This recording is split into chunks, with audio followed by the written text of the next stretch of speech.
evening, YouTube, and welcome to another episode of the Albino Rhino Beer Review. Today you have the Rhino, and we're looking at this beer right here. This beer is from the Jolly Pumpkin Brewing Company. Brewed and bottled by Jolly Pumpkin Artisan Ales in Michigan. This is bottle conditioned. It's called Bam Beer, which is a farmhouse ale. Bam Beer. Bang.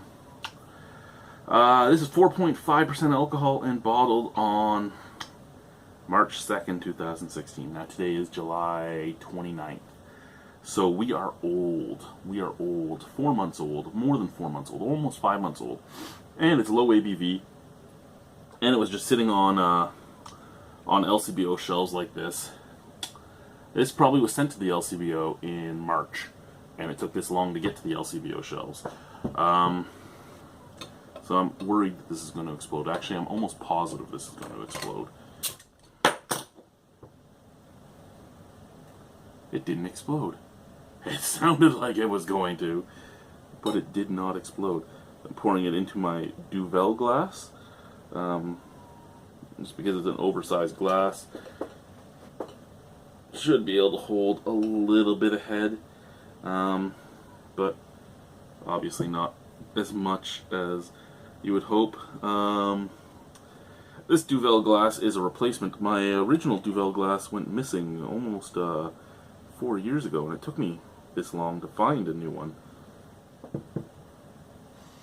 So, if I was drinking Duvel, this would now be the bottle. So the bottle of Duvel is now in my glass, which just shows you how much head. It's half this bottle, and this is a 650. Or is this a 750? 1 pint, 9.4 fluid ounces. Yeah, it's in the American way of doing it. And their pint's different than ours. 750 milliliters. Okay, so this is a 750. Halfway down the bottle. So, yeah. Duvel has a lot of head. This beer does too. Very hazy, can't see through it. Beautiful color, almost like an orangey. Yeah, actually that kind of looks like apple cider, to be honest with you. Bright white head. Little snap, crackle, pop, the head will fade scents.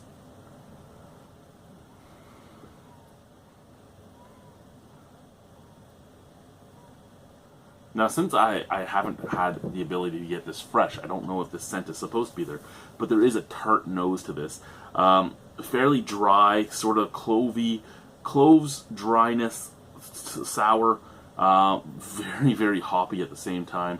Smells like both nectarine and, say, the Yala Yala Citra and a few other of the beers from Half Hours on Earth did. Smell the hop profile I like orange, lemon, mango, sourness, cloves.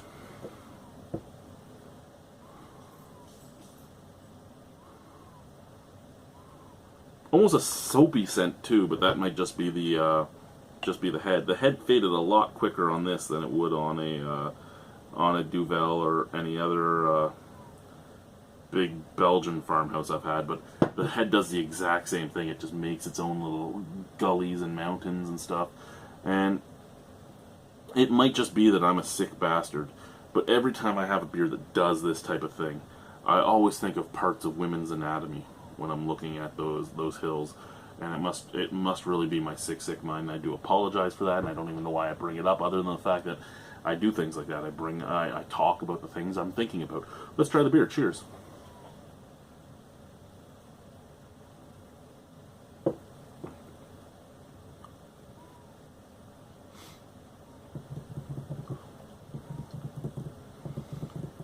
Medium bodied. You wouldn't expect it with the amount of the amount of head that forms in this, but the carbonation is very minimal.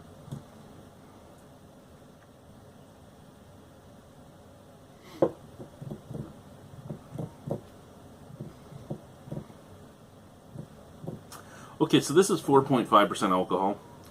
I do not know, again, if the slight sourness is meant to be there. I mean, It is a farmhouse ale. I don't know what yeast strands they used. I could try and read all this through, but I'm too blind to do it. But this is a beer I actually quite enjoy. I actually quite enjoy this beer. This does remind me somewhat of the Four Winds Nectaurus and the Half Hours on Earth Yala Yala Citra.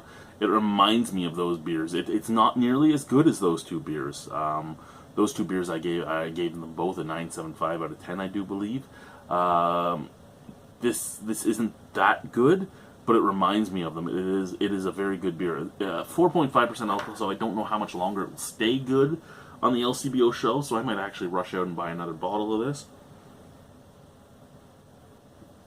But a nice tartness on the back end that rolls with the hops. The hops and the tart roll together. And it's like orange.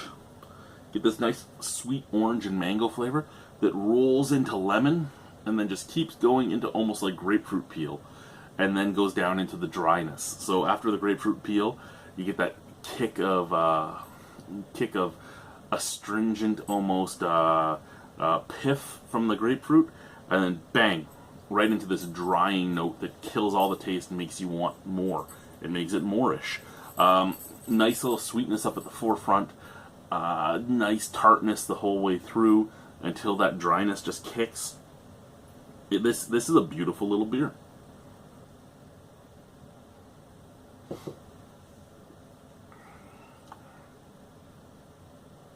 What was the other Jolly Pumpkin beer that we had in the LCBO? It was last year. It was 2015 it came in. I remember it exploding all over me. I'm going to have to go look it up. I think it was a... what was it? I think it was a Saison or a wheat beer. I don't care though. If this was the first Jolly Pumpkin beer I had, I'd be in love with Jolly Pumpkin.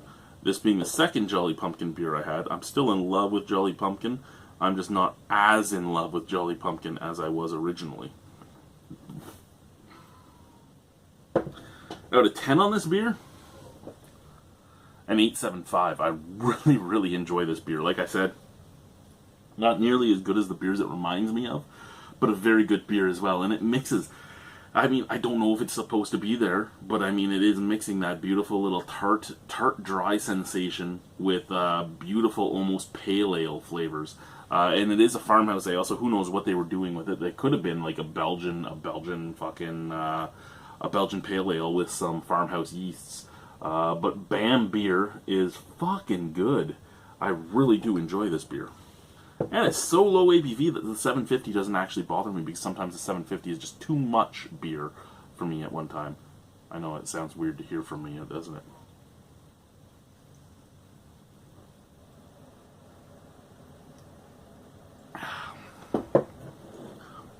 Thank you guys for watching. Have a wonderful evening. I'm going to go watch something while I finish this. Don't know what, but something.